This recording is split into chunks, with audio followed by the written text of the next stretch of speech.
சென்னையில் 3 இடங்களில் வெடிகுண்டு வெடிக்கும் என இமெயில் மூலமாக மிரட்டல் விடுக்கப்பட்ட நிலையில் சோதனை மேற்கொண்டதில் அது புரளி என தெரியவந்துள்ளது.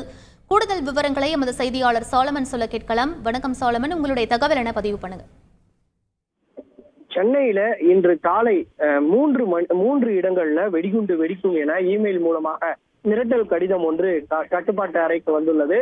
குறிப்பாக அந்த இமெயில்ல இந்த 3 இடங்களான, அதாவது YMCA கட்டிடம், விமான நிலையம் என 3 இடங்கள்ல சற்று நேரத்துல வெடிகுண்டு வெடிக்கும் என கூறி அந்த மெயிலானது வந்துள்ளது. உடனடியாக இந்த மெயிலை காவல் கட்டுப்பாட்டு அறைக்கு தெரிவித்து அந்தந்த இடங்கள்ல இருக்கக்கூடிய சைதாப்பேட்டை போலீசார் மற்றும் விமான நிலைய போலீசார் என அதிகாரிகள் அனைத்தும் வெடிகுண்டு நிபுணர்கள் மற்றும் மோப்பனாய் உதவியுடன் அந்த சம்பந்தப்பட்ட இடங்கள்ல சென்று தீவிரமாக சோதனை மேற்கொண்டார். குறிப்பாக விமான நிலையங்கள்ல பயணிகள் செல்லக்கூடிய லக்கேஜ் உள்ளிட்ட பல்வேறு இடங்கள்ல தீவிரமாக சோதனை மேற்கொண்டதுல இந்த 3 இடங்கள்ல வெடிகுண்டு மிரட்டலானது புரளி என்பது தெரிய வந்ததை அடுத்து இது தொடர்பாக தற்போது போலீசார் வழக்கு பதிவு செய்து தீவிரமாக விசாரணை மேற்கொண்டு வருகின்றனர். குறிப்பாக இந்த மெயில் எங்கிருந்து வந்தது, யார் மூலியமாக வந்தது என்பது தொடர்பாக தீவிரமாக சேகரித்து வருகின்றனர்.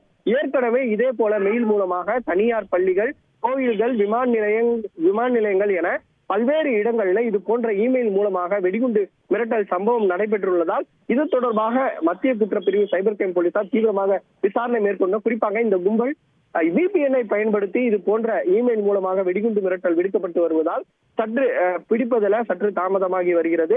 இருப்பினும் மத்திய குற்றப்பிரிவு சைபர் கிரைம் போலீசார் தனிப்படை அமைத்து தீவிரமாக சோதனை மேற்கொண்டு வரும் நிலையில அடுத்தடுத்து தொடர்ச்சியாக இந்த கும்பலானது வெடிகுண்டு மிரட்டல் விடுக்கப்படும் சம்பவங்கள் அரங்கேறி வருகிறது குறிப்பிடத்தக்கது. விவரங்களுக்கு நன்றி சோலமன். செய்திகளை உடனுக்குடன் தெரிந்து கொள்ள உடனே சப்ஸ்கிரைப் பண்ணுங்க.